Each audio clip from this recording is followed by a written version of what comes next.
这个元宵伫苗栗上界出名的，就是客家庄的磅龙。咱按照着鼓励，甲11尾的龙开工点眼，刷落来游庄，为地方来辟邪，嘛宣告苗栗的元宵正式开始。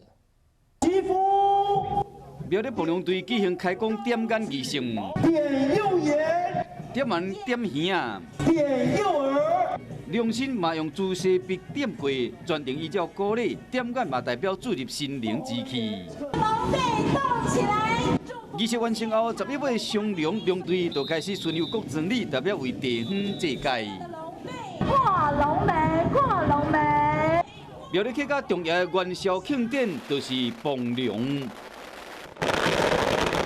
炮一棒，人连队软来软去，火光甲烟雾四起，袂输是新娘兴奋驾舞。传统客家的习俗磅龙已经流传200年，今年将伫元宵举行，毋但热闹热，嘛为民众祈福。